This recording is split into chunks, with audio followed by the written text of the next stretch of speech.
She doesn't chase. Not men, not rooms that required her to shrink to enter, not versions of herself assembled carefully for other people's comfort and quietly dismantled when she was alone. What the world calls unavailable, dark psychology calls structurally complete. Most women were taught that wanting something meant running toward it, that desire required momentum, that love, belonging, recognition, these had to be earned by moving fast enough, loudly enough, convincingly enough toward the thing. She stopped running, not because she gave up on wanting, because somewhere between the last time she ran toward something that refused to hold her weight and the first morning she woke up and didn't, something in her recalibrated permanently. What nobody watching her will ever decode from the outside is this.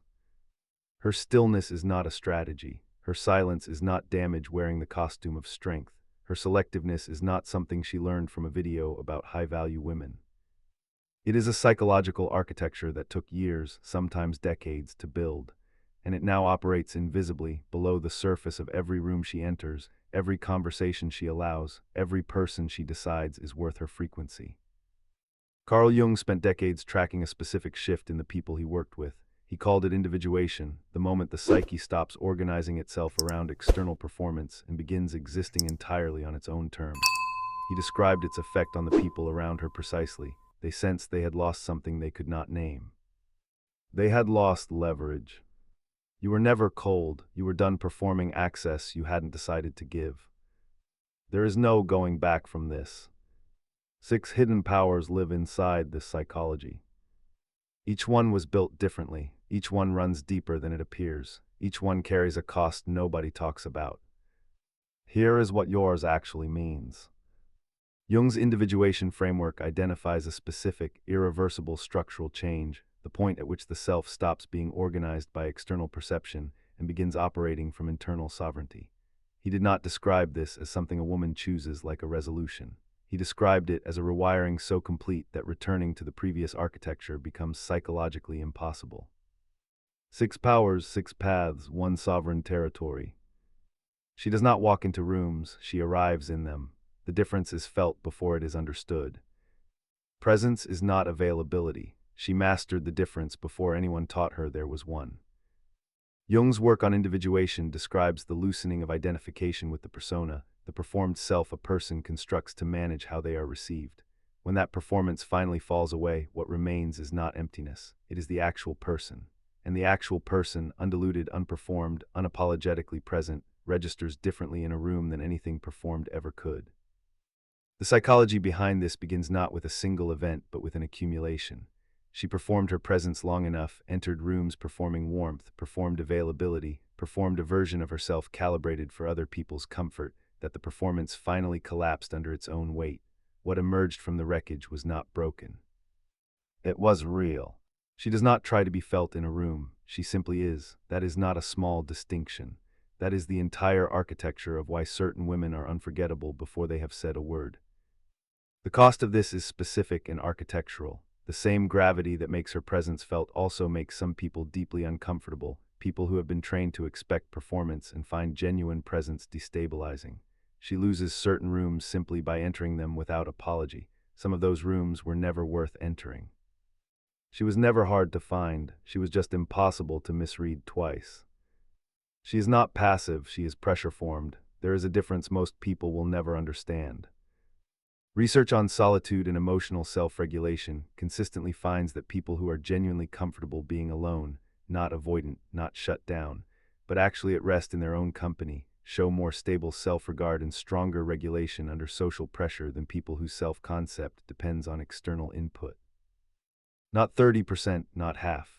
The pattern is consistent enough to have its own name in adult attachment literature. Earned secure attachment, the state reached not by people who were given security early, but by people who built it through the specific, irreversible experience of learning that they could survive alone and discovering that what remained was enough. She already knows. Most people read the room after an hour inside it. She reads it from the doorway. What built inside her is not detachment. What adult attachment researchers describe as earned security is characterized by one specific internal signature. The nervous system stops flooding in response to social rejection. It recalibrates. What used to devastate becomes information. What used to feel like emergency becomes data she files quietly and uses later. The shadow of this power is quiet and real. The same stillness that freed her from anxious pursuit can make her unreadable to people who communicate through momentum and action. Genuinely safe people, people who move slowly and with care, can mistake her stillness for disinterest and withdraw before she has decided whether to open. She can lose what she wanted by waiting for it to prove itself in a language she did not realize she was requiring. What they call mysterious, she calls Tuesday. She is not cold, she is not performing mystery. She is operating from a depth that most people do not have the vocabulary to read. Robert Cialdini's research on scarcity identifies one consistent principle: what cannot be fully accessed holds disproportionate psychological weight. The mind assigns significance to what it cannot completely decode. She did not design this. She became it not through strategy, but through the specific process of becoming a person whose interior life is so fully inhabited that what appears on the surface is simply the outside of something vast. She is not closed, she is selective. The distance between those two words is the entire story. What this built in her is a specific protection. Manipulation requires access. It requires a readable pattern, a wound that can be pressed, a need that can be dangled, a fear that can be activated. She removed herself from that circuit not through vigilance, but through becoming genuinely unreachable in the precise ways that predatory psychology depends on. You never needed someone to tell you who a person was. You already knew. You waited to see if they would show you. What this stage takes from her is real. The unreadability that protects her also creates a specific loneliness, the experience of being surrounded by people who interact only with the surface while the interior waits, occupied and invisible. She carries depth that most rooms will never be equipped to receive. She has learned to find the rooms that can. She chose her own verdict, theirs stopped counting. She does not need confirmation. She does not need the conversation where it becomes official. She already knows, and she has been waiting with remarkable patience to see whether anyone else will eventually catch up to what she understood at the beginning. Virginia Woolf wrote in A Room of One's Own that a woman must have privacy and autonomy not as luxury, but as psychological necessity, the interior space required to think one's own thoughts without the constant weight of external judgment reshaping them. What Woolf described as a room is what this woman built inside herself. Virginia Woolf, Coco Chanel, Frida Kahlo. 3 women, 3 centuries, 3 different lives, the same internal architecture. They each reached the point where the outside world's verdict of them became genuinely secondary to their own. Chanel rebuilt herself from poverty and loss more than once, and each time she came back quieter, more interior, more sovereign. Kahlo painted her inner world so precisely, so without apology, that the external world eventually had no choice but to meet her where she stood. Not strategies, structural facts. The psychology behind this power begins in the accumulated experience of being assessed incorrectly, read incorrectly, judged incorrectly, and having the external verdict delivered confidently by people who had only ever had access to the surface. At a certain point, the psyche stops submitting internal evidence to external courts. She did not become unreachable. The people who needed to use her simply ran out of access points. The cost arrives in the quietest moments. The same internal certainty that freed her from requiring external confirmation also makes her slower to believe positive verdicts when they do arrive. She can be seen genuinely, accurately, fully seen, and feel the recognition landing in slow motion, not because she is broken, because her nervous system now requires sustained evidence, not a single surge. The rush that once felt like recognition now feels like noise she has learned to let pass. She is not waiting to be found, she is already fully here. She outgrew the need. That is not a small thing, that is the whole story. She does not explain herself to rooms that have already decided. She does not defend what she knows. She simply waits in a silence so complete it generates its own pressure and lets the absence of her justification do what argument never could. Barbara Fredrickson's broaden and build theory describes how genuine states of internal contentment and psychological expansion tend to create more flexible and resourceful thinking over time. People who access these states regularly show a different relationship with social threat, not that threat disappears, but that their response to it changes. The experience of social disapproval stops requiring the same urgent management it once did. She did not become indifferent to being understood. She understood herself so completely that someone else's misreading stopped carrying sufficient weight to demand her energy. They spent years trying to build what loss built in her in one night. What this constructed is a specific rare power she cannot be destabilized by withholding. Silence as a weapon requires a target who fills silence anxiously. She will not. She is comfortable in the space where most people begin to unravel. She has lived in that space. She knows every corner of it. She furnished it. The shadow is one she knows well. The same silence that protects her can, in close relationships, make the people who love her feel shut out at the exact moments they most want in. It is not intentional, it is structural. She's still learning where to build the door, not to let everyone through, but to recognize when someone is worth opening it for. Her silence is not the end of the conversation. It is the only beginning worth having. She is not waiting to be chosen. She completed that transaction internally a long time ago. What she now extends to other people is not need, it is invitation.